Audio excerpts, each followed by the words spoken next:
अगर आप भी क्लास 10th में और साइंस सब्जेक्ट में 100 आपको 100 स्कोर टारगेट करके बैठो या 95 प्लस स्कोर टारगेट करके बैठो तो इस वीडियो को कंप्लीट देख लेना, क्योंकि ये वीडियो काफी इंपॉर्टेंट वीडियो है। ये जो आपके पीछे कुछ इंपॉर्टेंट पॉइंट्स लिखे हुए हैं, ये काफी इंपॉर्टेंट पॉइंट्स है। अगर आप ये वीडियो बोर्ड एग्जाम से पहले या प्री बोर्ड एग्जाम से पहले देख रहे हो तो कंप्लीट देख लेना। अगर आपको ये पॉइंट्स नहीं बताना तो आप कभी भी क्लास 10th में 95 प्लस या 100 स्कोर नहीं कर पाओगे, क्योंकि ये पॉइंट्स जहाँ पे आपकी मिस्टेक होगी ही होगी। कुछ ऐसे पॉइंट्स जो आपको पता होंगे और कुछ ऐसे पॉइंट्स जो आपको लिटरली नहीं पता होंगे, जो आज की इस वीडियो में हम डिस्कस करने वाले हैं। ठीक है, तो चलिए आज के इस वीडियो को स्टार्ट करते हैं। आज की इस वीडियो में हम बात करने वाले हैं कुछ इंपॉर्टेंट पॉइंट्स के बारे में जो साइंस सब्जेक्ट में जो आपको हेल्प करेंगे 100 स्कोर करने में। ठीक है, तो सबसे पहले हम यहाँ पर बात करते हैं एग्जाम पेपर की। जब भी आपके हाथ में पेपर आए ना तो सबसे पहले आपको एक ही फॉर्मूला लगाना है, 1:2 फॉर्मूला। अब बोलोगे भैया 1:2 फॉर्मूला क्या है? ये काफी इंपॉर्टेंट फॉर्मूला है, क्योंकि ये फॉर्मूला आपके पेपर को मतलब बहुत जल्दी ही खत्म करने में हेल्प करेगा। सबसे पहले मैं आपको बता दूं 1:2 फॉर्मूला क्या है। ठीक है, आपके पास है 180 मिनट। किसी पेपर को सॉल्व करने के लिए आपके पास 180 मिनट का यहाँ पर टाइम मिलता है और आपके पास यहाँ पर होते हैं 80 मार्क्स। ठीक है, 80 मार्क्स का यहाँ पर आपके पास क्वेश्चन पेपर होता है और टाइम होता है 180 मिनट। अब 1:2 फॉर्मूला क्या है? यहाँ पर आपके पास क्या है, 1 मार्क्स के लिए क्या है 2 मिनट है। ठीक है, 1 मार्क्स के लिए 2 मिनट है। अगर आप 1 मार्क्स को 2 मिनट देते हो ना तो 80 मार्क्स को आपने कितना मिनट दे दिया? 160 मिनट। तो ऐसे कर तो 160 मिनट में आपका पेपर सॉल्व हो गया। ठीक है, 160 मिनट में पेपर सॉल्व हो गया तो आपके पास कितना रिमेनिंग बच गया? 20 मिनट आपके पास यहाँ पर सेव हो गया। ये 20 मिनट में आप अपना पेपर रीचेकिंग कर सकते हो। यहाँ पर जो आपको क्वेश्चंस नहीं आता उस पर अपना टाइम दे सकते हो। इससे क्या होता है, मतलब आपका पेपर काफी अच्छे से होगा और काफी एफिशिएंटली होगा, जिससे मतलब आप अपनी मिस्टेक को फिर से आइडेंटिफाई कर सकते हो। जैसे कि आपके पास 5 मार्क्स का कोई क्वेश्चन है। ठीक है, 5 मार्क्स का यहाँ पर आपके पास कोई क्वेश्चन है। ठीक है, तो आप उसको कितना दोगे? 10 मिनट अलॉट करोगे, बट वो एनसीईआरटी से छपा है डायरेक्टली, तो आप उसको मतलब 6 मिनट में ही कंप्लीट कर लेते हो। तो यहाँ पर आप अपना 4 मिनट और सेव कर लोगे। ठीक है, 4 मिनट और सेव कर लोगे तो ऐसे करके यहाँ पर आपको अराउंड 30 मिनट सेव हो जाएगा। ठीक है, तो ये 30 मिनट आपको पेपर रीचेकिंग में जो डिफिकल्ट क्वेश्चन है उसमें काम आएगा। ये काफी इंपॉर्टेंट पॉइंट है। यहाँ पर वीडियो स्किप मत करना। बोर्ड एग्जाम या प्री बोर्ड से पहले अगर वीडियो देख रहे हो तो कंप्लीट देख लेना। मैं आपसे रिक्वेस्ट करता हूँ, इन पॉइंट से बिना अच्छे स्कोर करना काफी इम्पॉसिबल होगा। ठीक है, सबसे पहले बात करते हैं 15 मिनट। जो आपकी स्टार्टिंग की 15 मिनट होती है ना, उसको काफी अच्छे से यहाँ पर आपको यूटिलाइज करना है। यही 15 मिनट डिसाइड करती है कि आपके कितने मार्क्स आएंगे। ठीक है, ये 15 मिनट। सबसे पहले 15 मिनट में क्या करना है, सबसे पहले आपको क्वेश्चंस को अच्छे से पढ़ लेना है। क्वेश्चन पेपर को सबसे पहले चेक करना है कोई यूनिट चेंज वाला क्वेश्चन तो नहीं है ना। ठीक है, बच्चे की अगर सबसे ज्यादा क्वेश्चन जो गलत होता है वो क्वेश्चन यही गलत होता है। मतलब कोई क्वेश्चन में क्या दे रखा होता है, यूनिट चेंज करने को दी, मतलब मान लो कोई सेंटीमीटर में दे रखा है तो उसको मीटर में कन्वर्ट करने की होती है। बच्चा जब प्रेशर्स में होता है ना एग्जाम के टाइम पे, तो वो इतना ध्यान नहीं देता, सीधा यहाँ पर क्वेश्चन सॉल्व कर लेता है और आंसर निकाल लेता है। तो वो आंसर आपका डेफिनेटली गलत कीजिएगा, सारे स्टेप भी गलत होंगे अगर आपने यहाँ पर यूनिट चेंज नहीं की होती। क्लास 10 में मोस्ट ऑफ द टाइम देखा गया कि लाइट और रिफ्लेक्शन चैप्टर ना उससे क्वेश्चंस पूछा जाता है। मतलब यहाँ पर ऑब्जेक्ट की डिस्टेंस यहाँ पर मीटर में दे रखी होगी, सेंटीमीटर में दे रखी होगी, यहाँ पर आपको चेंज करने को मिलेगा ही मिलेगा। सबसे पहले और चीज का ध्यान रखें, डोंट फॉरगेट टू एरो। जब जो चैप्टर है ना आपका लाइट एंड रिफ्लेक्शन, उसमें जब भी आप यहाँ पर लाइट का डायरेक्शन बनाओ, जैसे कि यहाँ से लाइट आई और यहाँ गई, तो उसमें आपको एरो करना बिल्कुल भी नहीं भूलना।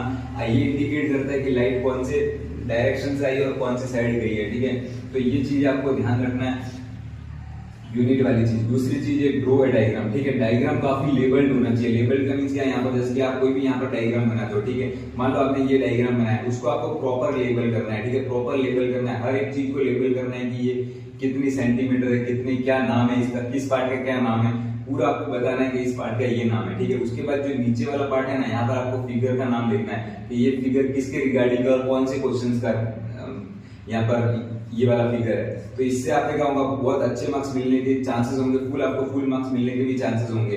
अगर आप लेबल नहीं करते हो ना तो आपके यहाँ पर हाफ मार्क्स या 1 मार्क्स यहाँ पर आपके काट लिया जाएगा।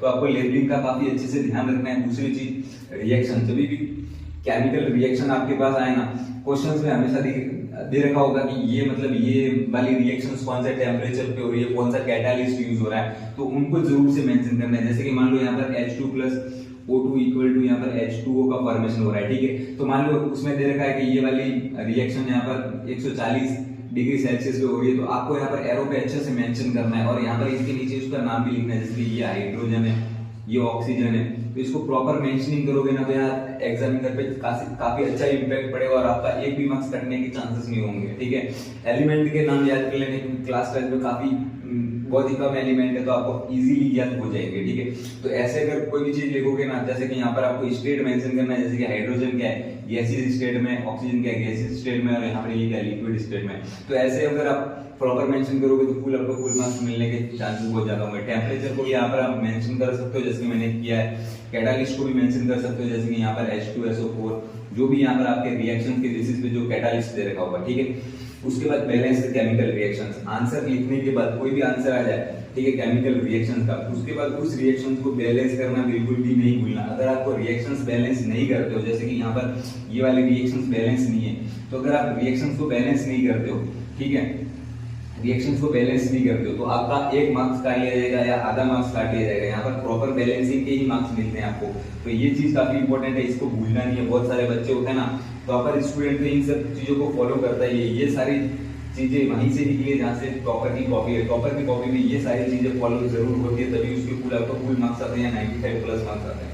एवरेज स्टूडेंट इन चीजों पे ध्यान नहीं देता और अपने सारे मार्क्स कटवा लेता है। तो ये सारी चीजें फॉलो करनी है। यहाँ पर बैलेंस इक्वेशंस आपकी होनी चाहिए। लास्ट में आपको ध्यान रखना है फॉर्मूला लिखना नहीं भूलना, ठीक है। जब भी कोई भी चीज होना, मतलब जैसे कि आपका यहाँ पर कोई भी क्वेश्चन करो और आपने किसी चीज में किसी का फॉर्मूला यूज किया, तो उसके सामने आपको लिखना है कि मैंने ये वाला फॉर्मूला इस चीज पे यूज किया है और ये वाला उसका नेक्स्ट स्टेप आया। तो फॉर्मूला लिखने के बाद उसको ब्रैकेट में क्लोज करना, वहां पे लिखना है कि यूजिंग दिस फॉर्मूलास, ठीक है। तो ये चीजें ध्यान रखनी है। अगर एग्जामिनर आपके इस स्टेप को देखेगा ना तो डेफिनेटली वो इंप्रेस हो जाएगा, क्योंकि यार ये स्टेप चीजें काफी इंपॉर्टेंट होती है। उसको लगेगा कि आपको कम से कम फॉर्मूला तो आता ही है, आपने पूरा स्टेप पे चल गया। तो फॉर्मूला को हमें ब्रैकेट में बंद करना है और जहां जहां फॉर्मूला यूज करो ना, जो फॉर्मूला यूज करो उसको ब्रैकेट में क्लोज करना है, ठीक है। दूसरी चीज एमसीक्यू, आपको पता है सीबीएसई में यहाँ पर 20 एमसीक्यू पूछे जाते हैं। तो एमसीक्यू वाला पोर्शन यहाँ पर काफी इंपॉर्टेंट है। एमसीक्यू में आपको सिर्फ ये वाली चीजें ध्यान रखनी है, जैसे कि ए बी, ये जिसके पहले का आंसर ए था बी था, ऐसे छोड़ नहीं देना। उसको पूरा ऑप्शन लिखना है, जैसे ऑप्शन ए लिख के उसका पूरा ऑप्शन क्या है, ऑप्शन का नाम क्या है, ये पूरा आंसर लिखना है, ठीक है। 20 एमसीक्यू पूरे ऐसे ही करने ताकि आपको एकदम स्टार्टिंग में अच्छा लगे, बहुत सारा अच्छा इंप्रेशन पड़े, ठीक है।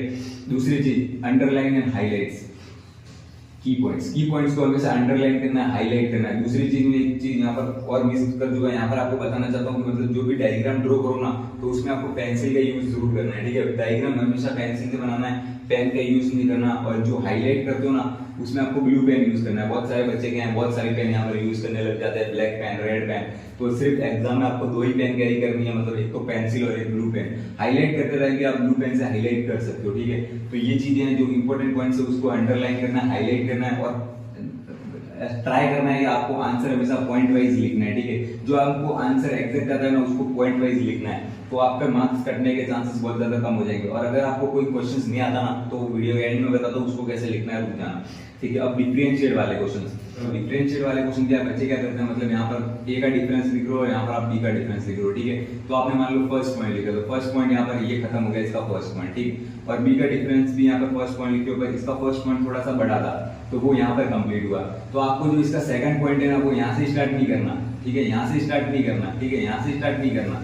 इसका सेकंड पॉइंट हमेशा आपको यहाँ से स्टार्ट करना है। इसका अलाइनमेंट प्रॉपर होना चाहिए, ठीक है। डिफरेंशिएट वाले क्वेश्चंस में आपको अलाइनमेंट का ध्यान रखना है, अलाइनमेंट प्रॉपर होना चाहिए, तो तभी आपके अच्छे मार्क्स आने के चांसेस बढ़ जाते हैं, ठीक है। डिफरेंशिएट वाले क्वेश्चंस में आपको इतना ध्यान रखना है। दूसरी चीज आंसर कैसे लिखना है, ये काफी इंपॉर्टेंट है। अगर फुल मार्क्स लाना चाहते हो ना कोई भी क्वेश्चंस में, तो इस फॉर्मेट को फॉलो करना काफी जरूरी है, ठीक है। सबसे पहले क्वेश्चंस पढ़ने के बाद उसमें क्या क्या दे रखा है, गिवन क्या क्या दे रखा है। मान लो कोई क्वेश्चन आ गया, लाइट एंड रिफ्लेक्शन है आपके पास, ऑब्जेक्ट की डिस्टेंस क्या है, इमेज की डिस्टेंस क्या है, कितने डिस्टेंस पे वो रखा है, तो सबसे पहले आपको गिवन लिखना है, ठीक है। गिवन लिखना है, गिवन लिखने के बाद आपको उसमें क्या फाइंड करना है, क्या फाइंड करना है वो लिखना है, या क्या कोई भी थ्योरम आ गई तो क्या प्रूफ करना है, वो सारी चीजें लिखनी है। उसके बाद मैंने यहाँ पे एक और चीज मिस कर दी, डायग्राम, ठीक है। डायग्राम काफी इंपॉर्टेंट है, डायग्राम को मिस नहीं करना, वो भी पूरा लेबल्ड होना चाहिए। फिगर के नीचे उसका नाम लिखना है कि वो किसके रिगार्डिंग है। उसके बाद आपको सॉल्यूशन स्टार्ट करना है, ठीक है। सॉल्यूशन खत्म होने के बाद आपको आंसर को ब्रैकेट में क्लोज करना है, ठीक है। आंसर को ब्रैकेट में क्लोज करना, और यूनिट तो बिल्कुल भी नहीं भूलना है, यूनिट लिखना काफी इंपॉर्टेंट है। आंसर की यूनिट भूल गए तो आपका 1 मार्क्स से आधा मार्क्स चला जाएगा, इतना आपको ध्यान रखना है, ठीक है। आंसर लिखते टाइम ये सारी चीजों को ध्यान रखना है। अब मैंने आपको बताया था कि मतलब आपको कोई क्वेश्चंस नहीं आता है, क्वेश्चंस नहीं आता तो उसको क्या करना है। मान लो आपके पास कोई 5 मार्क्स का क्वेश्चन आता है और बिल्कुल आपको नहीं आता है, तो सबसे पहले रिलेट करना है, ठीक है। उस क्वेश्चन को रिलेट करना है कि कौन से चैप्टर से वो क्वेश्चन आया है, ठीक है, कौन से चैप्टर से क्वेश्चन आया और कौन से टॉपिक से क्वेश्चन आया है। ठीक है। सबसे पहले ये चीज आप रिलेट कर लेना, कौन से चैप्टर से आया, कौन से टॉपिक से आया है और उस क्वेश्चन में क्या पूछ रहे हैं उस टॉपिक से रिलेटेड। सबसे पहले उस क्वेश्चन को आपको पॉइंट वाइज नहीं लिखना है, इतना याद रखना है। पॉइंट वाइज लिखोगे पूरा गलत कर दिया जाएगा, उसको आंसर आपको पैराग्राफ में लिखना है। ट्राई करना उसको पैराग्राफ में लिखना है और स्पेसिफिक उसी के रिगार्डिंग लिखना है। हाई चांसेस होंगे आपके पास कि आपके पास यहाँ पर मतलब 3 मार्क्स तो आपको मिल ही जाए, ठीक है। तो ये अगर आपको कोई क्वेश्चन नहीं आता तो ये वाला अप्रोच फॉलो कर सकते हो। और अगर ये सारे पॉइंट्स आपने ध्यान में रखे ना तो 100 आपको 100 जरूर आप स्कोर करके आओगे डेफिनेटली। इस वीडियो को अगर पूरा देखा हो ना तो मेरे चैनल को सब्सक्राइब कर देना, वीडियो को लाइक कर देना, कोई भी डाउट हो तो कमेंट सेक्शन में पूछ लेना। थैंक यू, मिलते हैं नेक्स्ट वीडियो में।